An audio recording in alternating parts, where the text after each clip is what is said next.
Oke, ini kita mau kebaktian penghiburan di rumahnya Bu Sujinah nih, Pak Yunus Trianto, rumahnya Mbak Yuni Triana.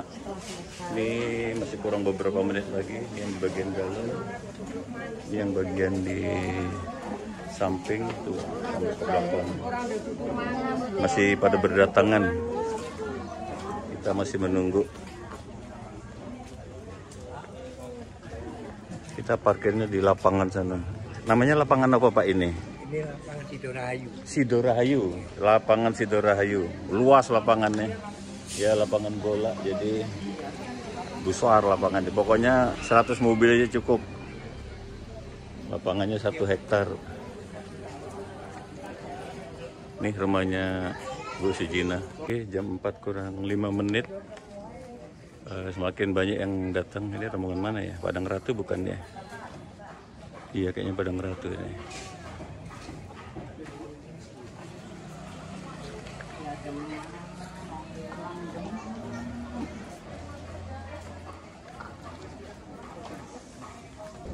Rombongan Padang Ratu.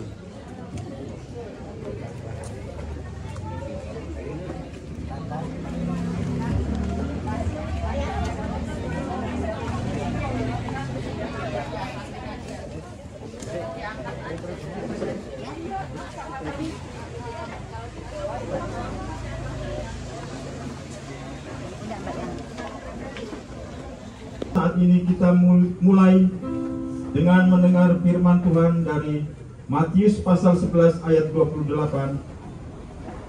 Marilah kepadaku semua yang letih lesu dan berbeban berat, aku akan memberi kelegaan kepadamu. Kita sambut firman Tuhan dengan pujian Jalan Hidup Tak Selalu.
Kita akan membaca Mazmur secara litani.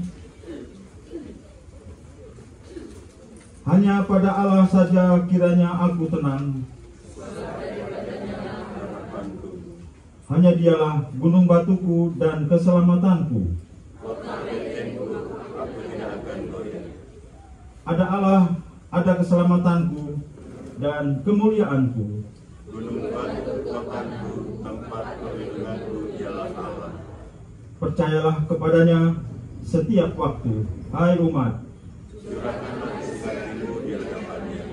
Allah ialah tempat perlindungan kita.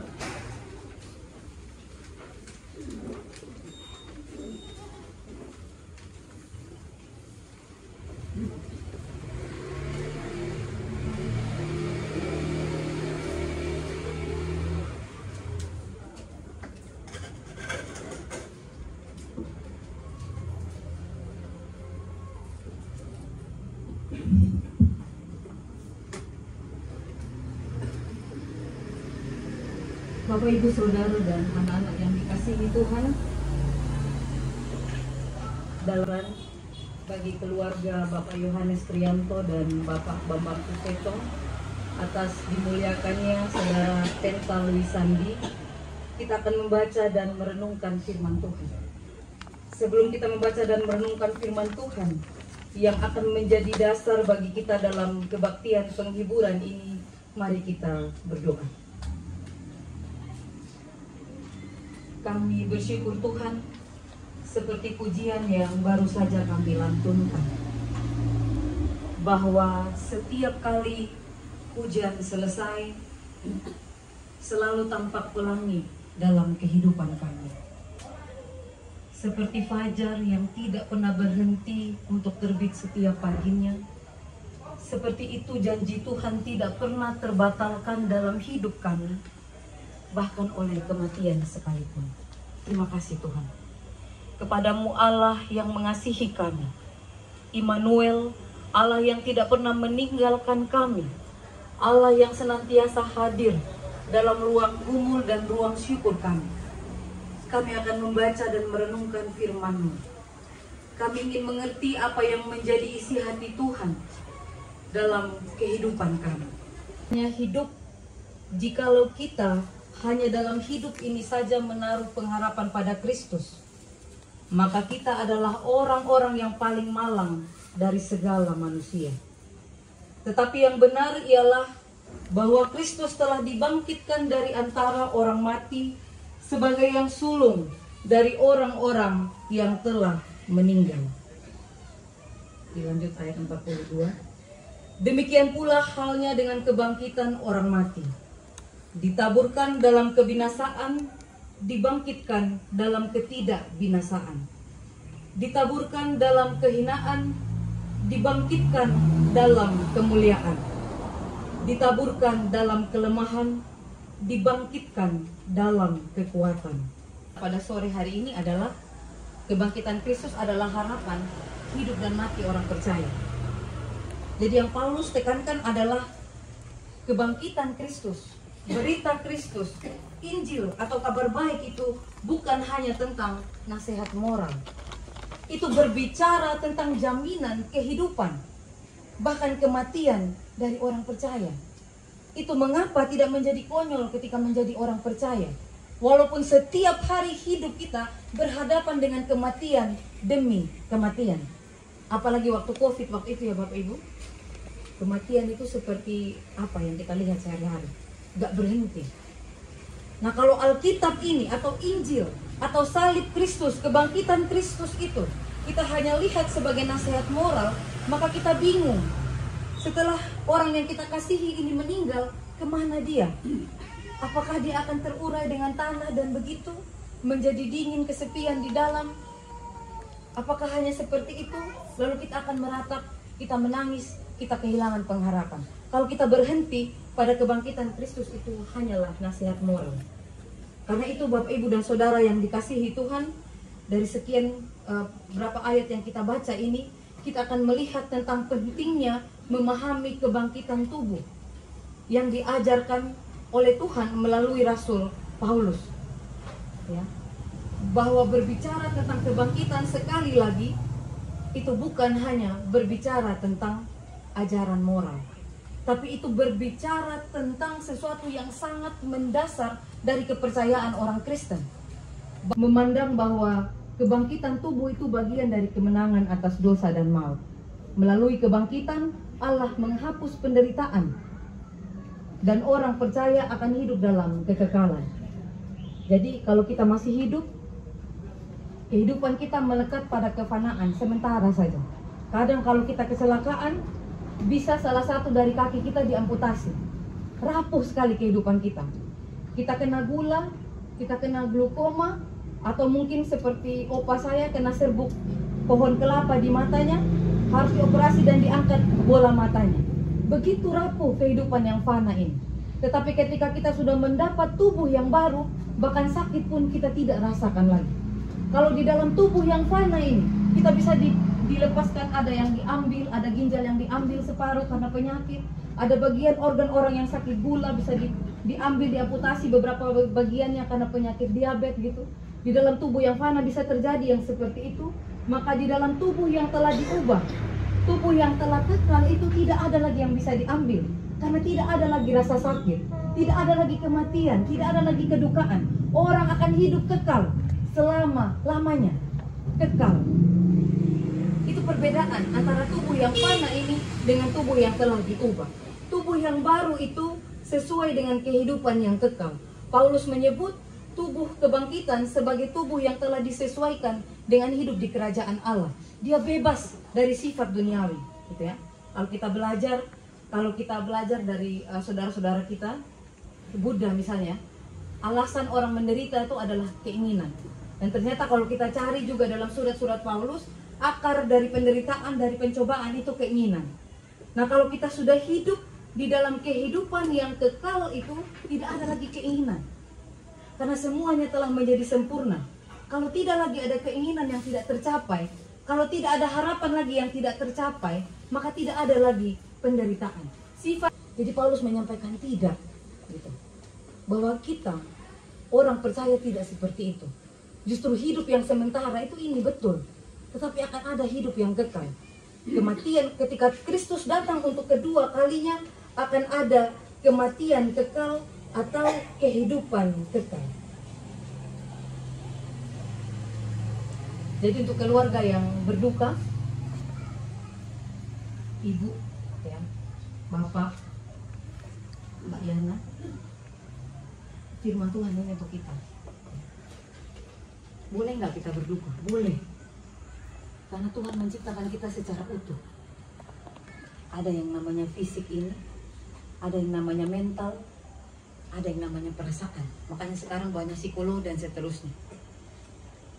Banyak dokter gitu ya. Jadi manusia itu diciptakan secara utuh. Bahkan kalau Mbak Yana ingat, satu kali ada Marta dan Maria, betul Pak Eko, Marta dan Maria ya? Siapa yang punya saudara laki-laki Lazarus itu kan? Mereka punya saudara laki-laki, ya, Lazarus. Mereka menangis di depan Tuhan Yesus. Kami sangat mengasihi saudara kami, gitu ya. Dan pada saat itu hati Yesus terenyuh. Sekelas Tuhan itu bisa terenyuh. Sekelas Tuhan itu bisa menangis.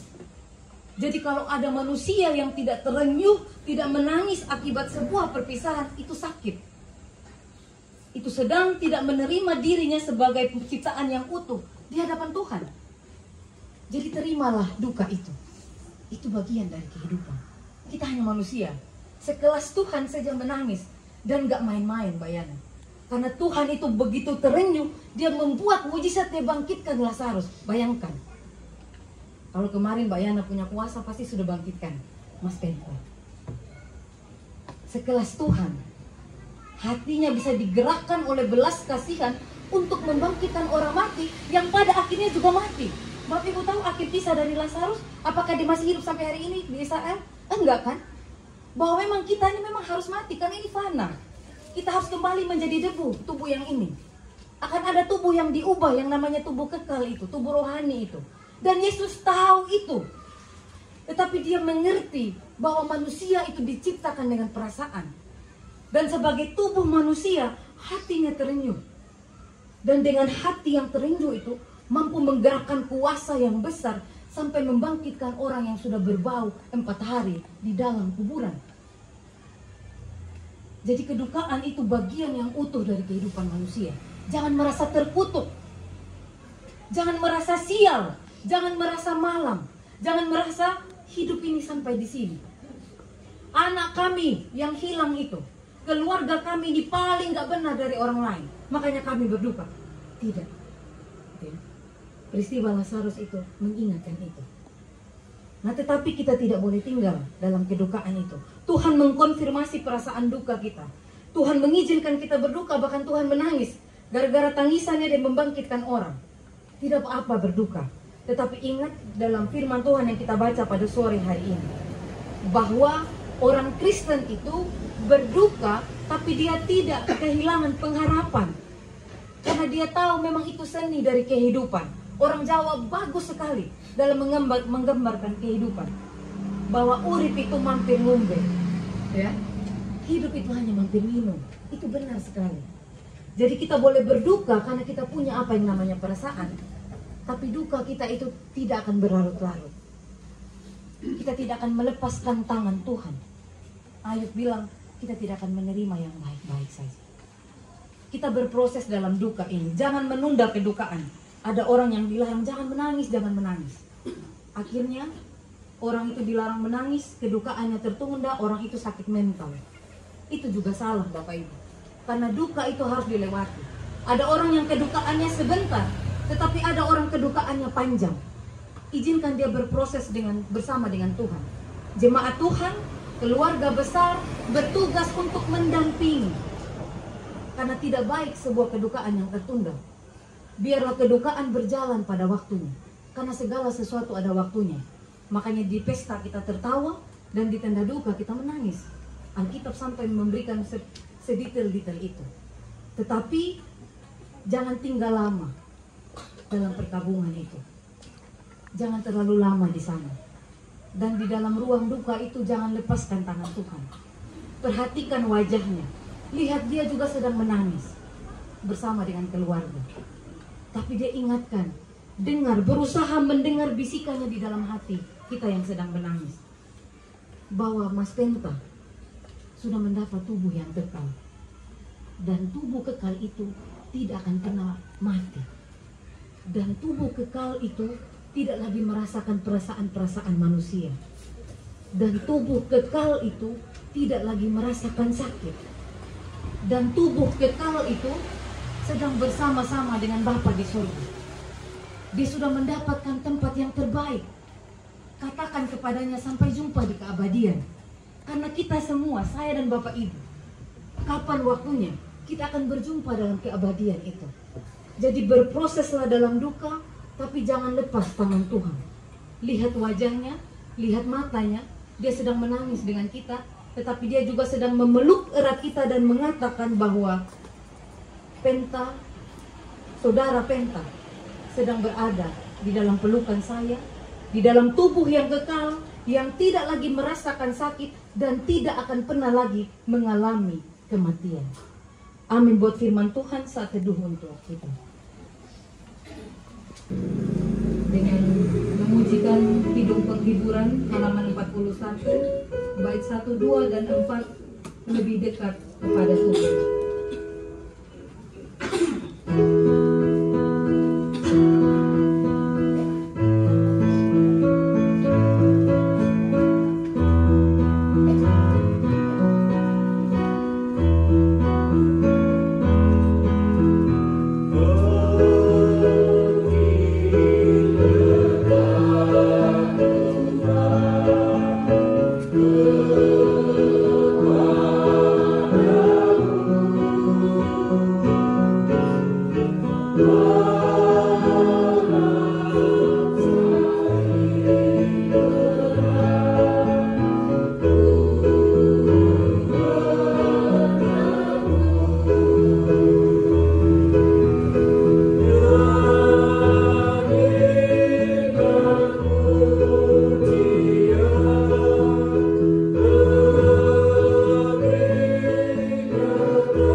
kita berdoa.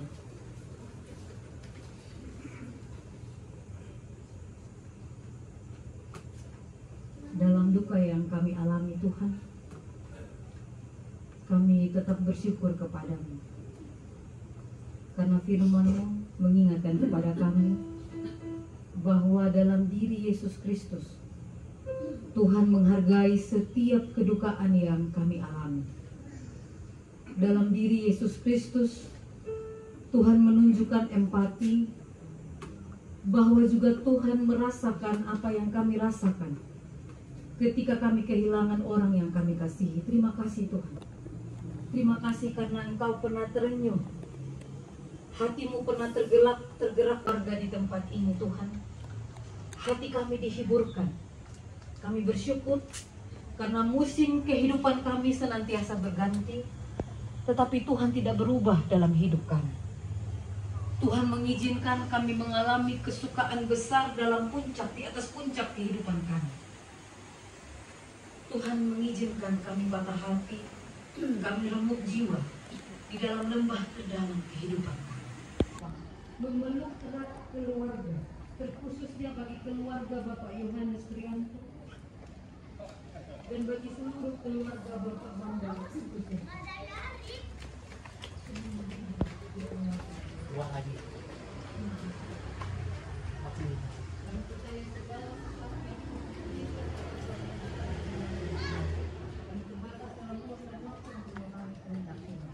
Tapi kami percaya Tuhan tidak pernah merancangkan kecelakaan, tetapi Tuhan merancangkan masa depan, bahkan masa depan yang penuh harapan. Pencuri datang hanya untuk membunuh, mencuri, dan membinasakan, tetapi Kristus datang untuk memberi kehidupan, bahkan di dalam kelimpahan.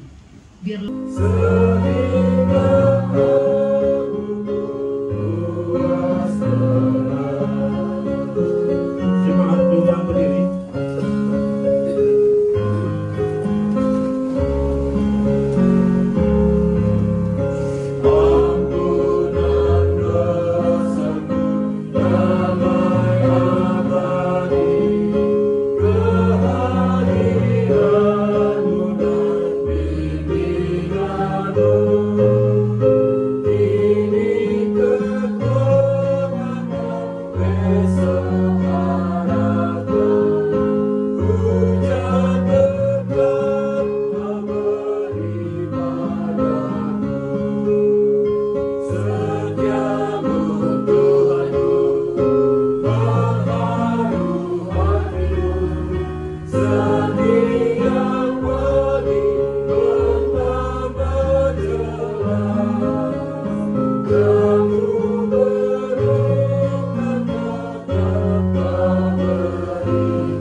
Kebaktian penghiburan sore hari ini telah selesai. Arahkanlah hatimu kepada Tuhan, pulanglah dengan damai sejahtera, dan jadilah saksi-saksi Kristus. Terimalah berkat Tuhan.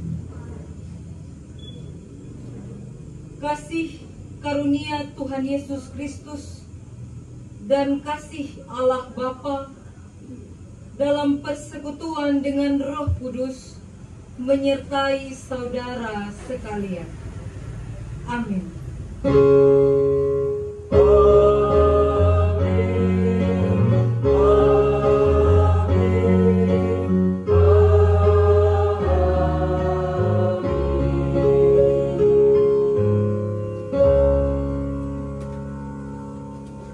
Silakan duduk kembali.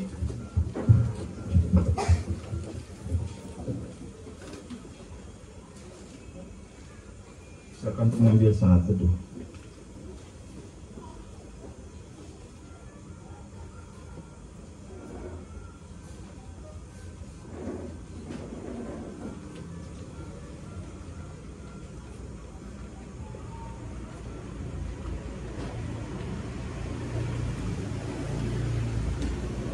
Amin. Saat teduh selesai. Jemaat yang terkasih, baiklah kita tutup kebaktian penghiburan kita dengan pujian penutup dari Kidung Jemaat 408, Di Jalanku Ku Diiring.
Bapak, Ibu, Saudara dikasih Tuhan Yesus Kristus, kebaktian penghiburan telah selesai.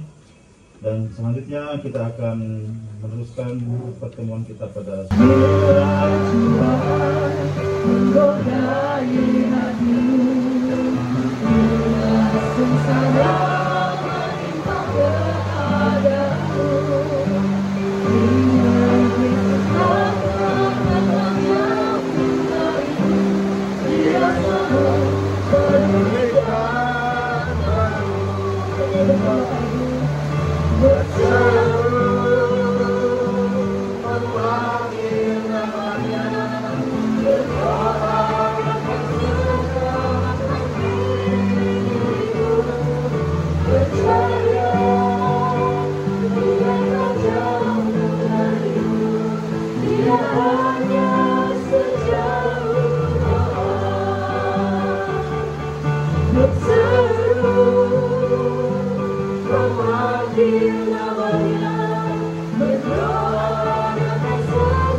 dari cerita kronologis Mbak Yana tadi.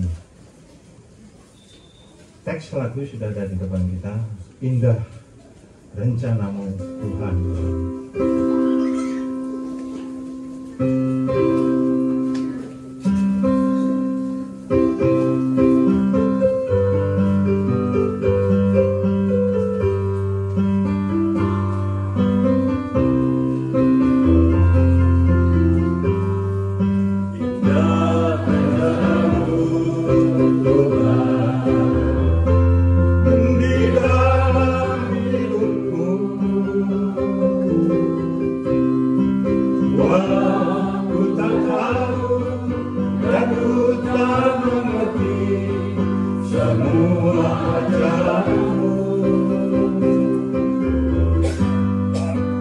Dulu tak tahu Tuhan,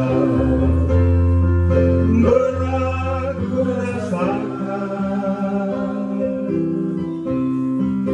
hati menderita dan ku tak berdaya menghadapi semua. Tapi ku mengerti sekarang, Kau tolong padaku.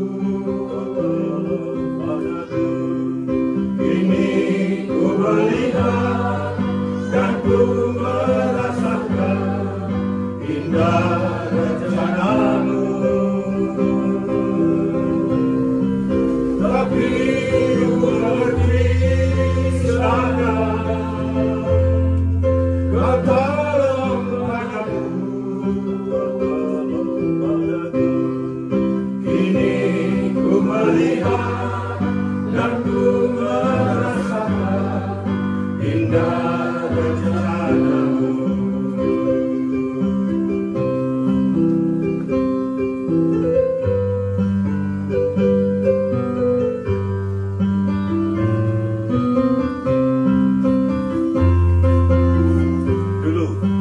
Dulu ku tak tahu Tuhan, berat ku rasakan, hati menderita dan ku tak berdaya menghadapi semua. Tapi ku mengerti sekarang, Kau tolong padaku. Kini ku melihat dan ku merasakan indah rencana-Mu.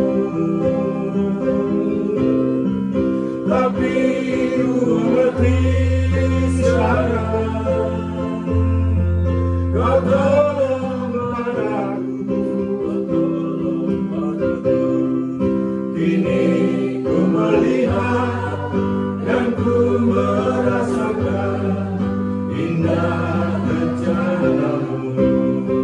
Kini ku lihat, kini ku melihat dan ku merasakan indah rencana-Mu.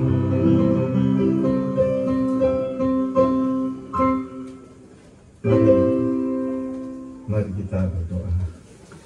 Bahwa manusia hidup bukan dari roti saja, tetapi juga dari setiap firman yang keluar dari mulut Allah. Maka setelah kami menyantap firman Allah Bapa, kini telah disediakan oleh keluarga yang berduka, Bapak Yohanes Trianto dan Bapak Bambang Suseto sekeluarga besar,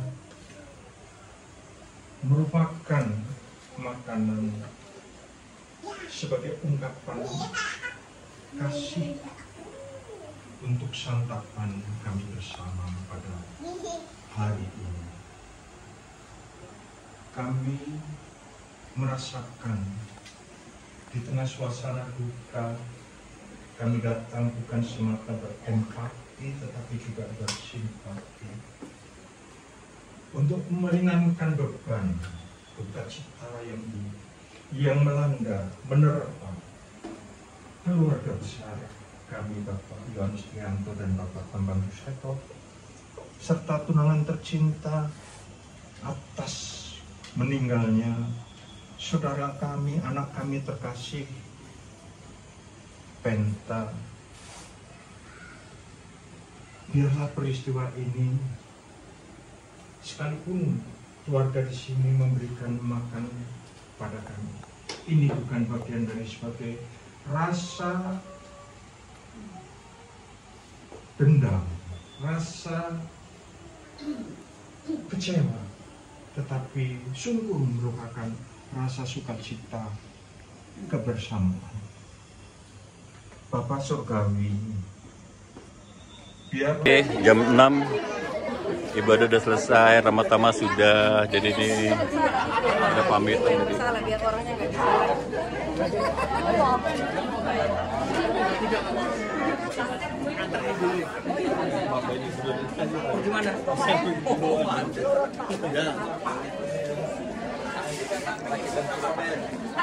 Titip.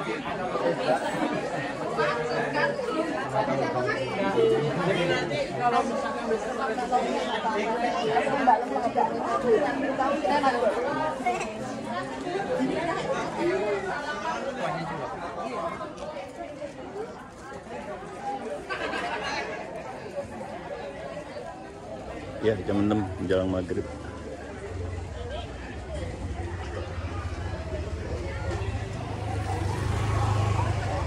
Aku parkir di lapangan sana.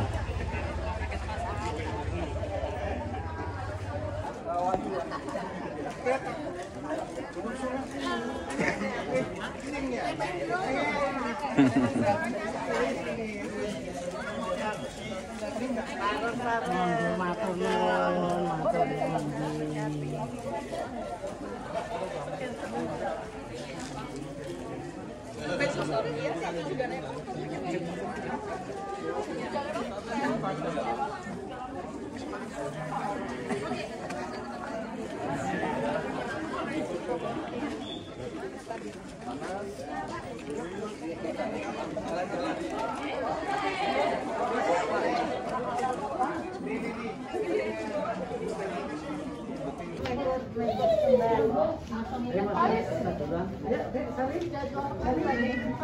kasih.